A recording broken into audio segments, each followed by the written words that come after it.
Okay, Assalamualaikum dan salam sejahtera. Okay, harap budak pelajar-pelajar 4 neuron dan 4 elektron sihat-sihat sahaja. Okay, so hari ni cikgu nak explain sedikit nota yang cikgu beri pada 2 minggu lepas. Cikgu asyik bagi period table dan suruh kamu jelaskan period table. Tak ada masalah. Period table ni lebih kepada pembacaan dan kefahaman. Kalau kamu dia tak ada pengiraan. That's why kita boleh proceed untuk chapter 4 and chapter 5. Untuk 6, 7, 8 dia lebih kepada banyak kepada pengiraan. Okay, so dalam periodic table, okay, kamu mesti tahu mengenai historical development. Siapa Antoine Lavoisier, Johann de Barina, John Newlands, okay, Lothar Meyer, okay, Dmitri Mendeleev and Moseley. Moseley ni yang kita guna sekarang. Cikgu kamu suruh kamu putus state tu kan, yang tanpa dalam buku teks. Sebab periodic table ni, itu je yang latest. Okay, dia dah susun dengan cantik. Cuma beberapa elemen baru yang ditemui akan dimasukkan dalam tu. Siapa yang jumpa elemen baru tu, dia akan dapat nombor prize. Okay, alright. And then kamu perlu tahu juga position of elements. Okay, and then electron arrangement dia macam mana. Okay, and then kita ada group 1, group 17 and group 18. Wajib tahu. Okay, dalam exam dia akan tanya comparison between group 1 and group 17. Kat group 1 and 17 yang sedikit, ramai yang sedikit careless. Group 18 senang. Okay, boleh cakap senang group 18. Okay, cuma group 1 and 17 ni ramai akan tertukar. Okay, so setiap pada group dalam period table dia ada nama dia. Okay, lepas ni cikgu akan masuk. Okay, then okay, kita juga perlu tahu period. Okay, terutama period 3. Okay, and then last one transition elements. Okay, so 1, 2, 3, 4, 5, 6. Okay, so ini kamu perlu tahu. Ini sahaja period table yang perlu kamu tahu. So kamu tak payah tanya cikgu period 4 macam mana, cikgu tak perlu. Okay, so yang cikgu nak huraikan kat sini hanya ini sahaja. Okay, so kita proceed kepada nota yang cikgu suruh kamu print. Okay, hari itu.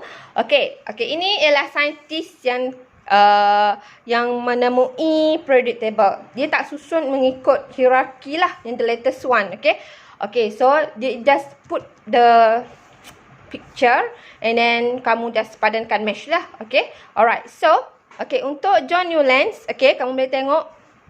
Okay, dia propose octave law. Okay, sorting element that exist in the order of increasing atomic mass. Okay, and then Lothar Meyer. Okay, ini jawapan dia. Okay, boleh cek. Okay, dan tanda. Hopefully, janganlah pula ada yang ambil kesempatan tengok video cikgu dan buat. Maksudnya kamu betul lah semua. Saya haraplah 4 neuron, 4 elektronik kelas yang pandai-pandai. Musim PKP ni, kita jangan buang masa kita dengan benda-benda yang yelah, mentah-mentahlah cuti kan. Okay, so hopefully kamu boleh tengok jawapan kamu dan cek jawapan kamu. Okay, alright. Okay, and then, okay, untuk Lothar Meyer, okay, dia plotting graph of atomic volume against atomic mass of all the element that exist. Okay, and then, untuk Dmitri Mendeleev, okay, dia arrange the element in order of increasing atomic mass and classify them according to similar chemical properties. Mendeleev ni lah yang jumpa yang dah ke arah periodic table lah. Yang lain tu dia just classified.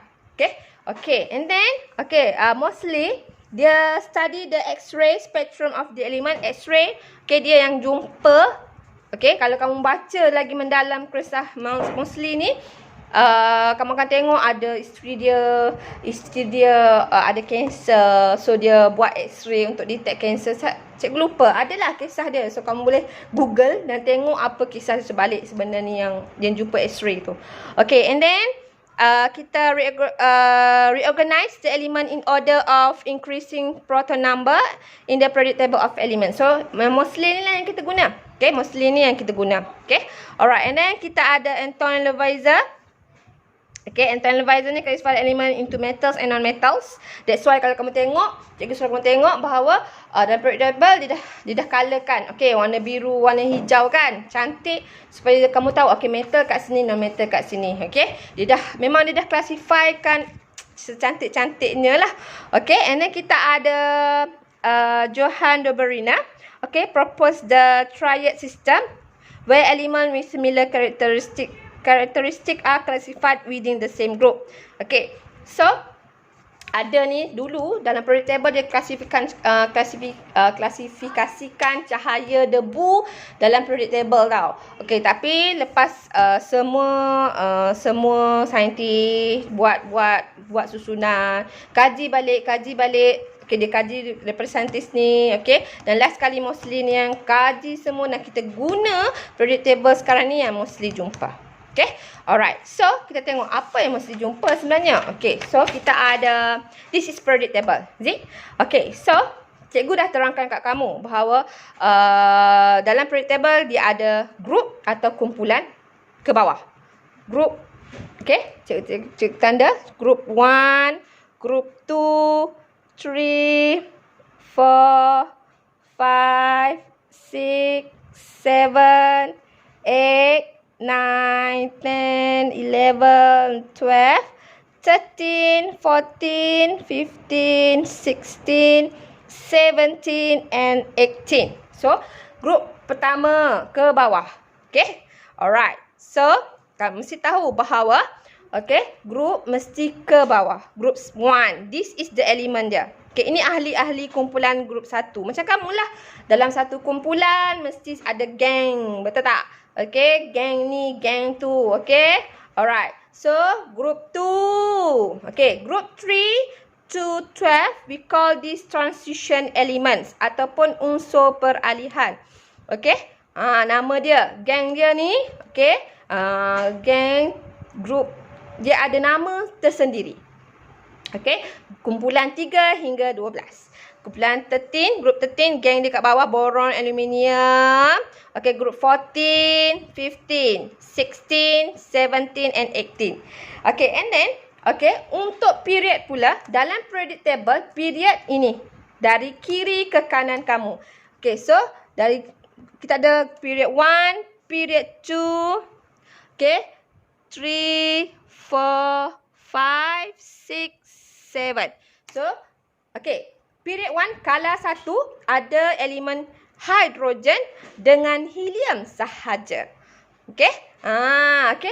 Untuk period 2, kita ada lithium, beryllium, boron, carbon, nitrogen, oksigen, fluorine and neon sahaja. Nampak tak? So, kalau group daripada atas ke bawah, kalau period daripada kiri ke kanan. Okay, tengok label dia. Okay, alright. Okay. So, okay. The element in periodic table, okay, are arranged horizontally in increasing order of proton number. Kan cikgu dah pernah suruh kamu hafal proton number start from 1 until 20. Betul tak? From hydrogen until calcium. Okay. That's why proton periodic table ni disusun elemen dia berdasarkan penambahan bilangan proton. Okay. Okay. And then, okay, kita ada, okay, ni jelaskan balik lah. Kalau menegak, okay, kita panggil dia sebagai group. Okay. Kalau mendatar, kita panggil dia sebagai period. Okay. Untuk naming pula ke bawah, okay, kamu perlu tahu bahawa setiap grup ni ada nama dia masing-masing. Okay, kalau grup 3 hingga 12, kita namakan dia sebagai transition element ataupun unsur peralihan. Okay, group 1, okay, we namakan dia alkali metals or in bahasa Melayu, logam alkali. Okay, group 2, alkaline earth metal, logam alkali bumi. Group 17, halogen. Halogen lah, in Malay pun halogen. Group 18, noble gas ataupun gas adi. Okay, okay, group 18 yang ni senang. Okay, tapi untuk group 1 and 17, cikgu perlu kamu buat satu kerja supaya kamu faham betul-betul. Sebab kita perlu explanation tu lebih mendalam. Okay, alright. So, okay, itu mengenai period, period and group. Okay, okay. So, cikgu ada bagi tahu kamu hari tu. Okay, dan cikgu pernah ajar kamu hari tu. Okay, bagaimana kita nak tahu period group, dia punya position. We call that position. Okay, okay. For example, okay, kita ada arrangement. Okay, the electron arrangement of sodium or natrium. Okay, 2.8.1. Dot, Dot. Okay, so what is the position the sodium in periodic table? Okay, from this electron arrangement, okay, kita boleh tahu bahawa, okay, sodium are in group 1 and period 3. Okay, macam mana cikgu tahu dia berada dalam group 1 and period 3? Okay, kalau group, we looking at the valence electron. Valence electron. Okay, period 3, we count the number of shell. We count the number of shells. Okay, kalau cikgu salah spelling, sorry. Alright, okay. So the valence electron is 1 for sodium. So the position of sodium in group 1, period 3. So look at the, okay, so group 1, period 3. Okay, alright, okay, but okay, this is only for group 1 and group 2. Okay, others, for example, we have aluminium. Okay, aluminium, Al 2.8.3. So dot. Hopefully kamu still memorize, okay, yang kamu belajar sebelum ni, electron arrangement. Okay, alright, so aluminium is in group, okay, the electron valence is 3, so you must plus 10. So in group 13. Okay, alright, okay, so period still 3 because we have 3 electron arrangement, 3 number of shells. Okay, so only for, that's mean for electron valence 3, 4, 5, 6, 7 and 8, you must plus 10. Okay, you must plus with 10. Okay, alright, okay, so 1 and 2 no need to plus 10, tidak perlu, tak perlu. Okay, so untuk yang ada valence electron 3, 4, 5, 6, 7, 8 kena tambahkan dengan 10. Okay, it's okay kalau ada student yang kurang faham, okay, position dia, okay, boleh PM cikgu. Okay, for example, we have chlorine here. Okay, chlorine 2.8.7. Okay, so chlorine is in group 17. Why? Because, okay, valence electron dia 7. So we must plus with 10. 7 plus 10, you get 17. Is it? Okay, so period still same. Tak payah plus apa-apa. So in period 3, because we have 3 shell. Okay, 2, 8 and 7. Alright, boleh? Okay, hopefully clear. Sebab cikgu rasa cikgu pernah explain dalam kelas pasal benda ni. Tapi saya risau cuti dah hampir 3 bulan, dah 100 hari. Memang ramai yang akan lupa. Okay, so ini position. Kenapa cikgu ajar? Sebab memang keluar SPM. Okay, alright. Okay, so kita proceed kepada group 18. Okay, group 18 ni tak banyak, sikit sahaja. Okay, alright. Just dia punya users and then dia punya electron arrangement we just discuss. Okay, so group 18 ataupun kita panggil sebagai noble gas. Okay, ialah sebenarnya gas lengan. Okay, gas yang dia tak berkongsi elektron dia, dia tak share elektron dia, dia tak donate, dia tak accept sebab dia dah kaya. Okay, dia tak perlukan elektron orang lain. Dia tak perlukan. Dan kita tahu, dan kamu pernah belajar bahawa elektron arrangement mesti 2 or 8. Okay, alright. So, okay, untuk group 18, we have helium, neon, argon, krypton, xenon and radon. Okay, so kalau kamu tengok dia punya electron arrangement dia 2.8, 2.8.8, 2.8, 18.8. Okay, so kamu tengok belakang dia punya valence electron dia dah cukup. Okay, dah penuh. Dan kamu belajar bahawa first shell mesti 2, kan? Kalau yang selain daripada hydrogen and helium, kamu belajar dia mesti 8. Okay, that's why untuk group 18, group 18, okay, kita ada satu istilah baru untuk 2 electron valence. Kalau valence electron dia 2, kita panggil sebagai duplex electron arrangement. Okay. Ataupun dalam bahasa Melayu pun still duplex. Okay. And then untuk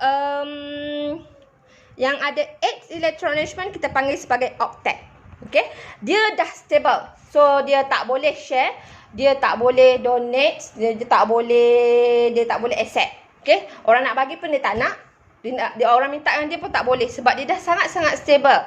Okey, dia tak berkongsi, dia tak boleh kongsi. Okey, group 18 kita kenal sebagai molekul. Okey, group 18 kita kenali sebagai molekul dia ialah gas. Okey, tapi kalau kamu perasan group 18 ni banyak kita guna dalam lampu neon kan yang warna-warni. Okey, itu ialah noble gas. Okey, itu ialah noble gas. Okey, ada yang kita guna dalam balon. Okey, sebab helium ni dia tak reaktif lah, dia tak lengan. Maksudnya macam kamu lah, orang cakap apa pun dah tak boleh.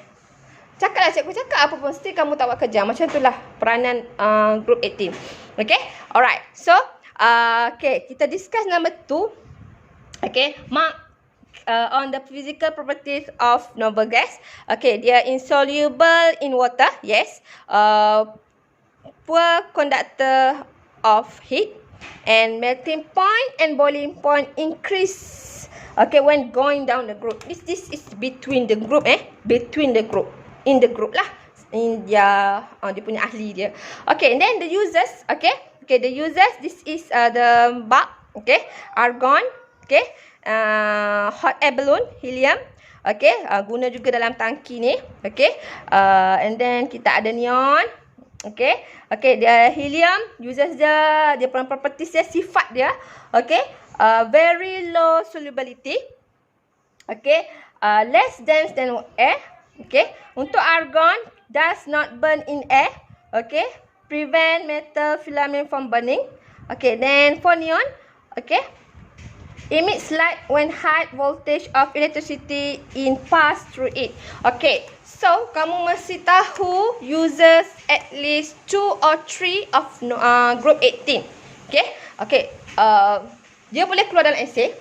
Okay, bila dia tanya kamu what's the users of group 18, you must explain. Okay, kamu tak boleh cakap helium. Okay. So, kalau kamu cakap helium, 0. So, kamu kena cakap helium. Okay. The users is for hot air balloons. Okay. So, ini dia punya users dia. Okay. Ini dia punya users. Saya pun tak sure kenapa saya print tak keluar gambar kat sini. Okay. By the way, neon, dalam lampu neon. Untuk hari raya hari tu, lampu yang warna-warni hari tu, itulah neon. Okay. So, kamu mesti tahu dia punya properties dia. Okay. Sifat-sifat dia. Dan juga users dia. Okay. Okay. So,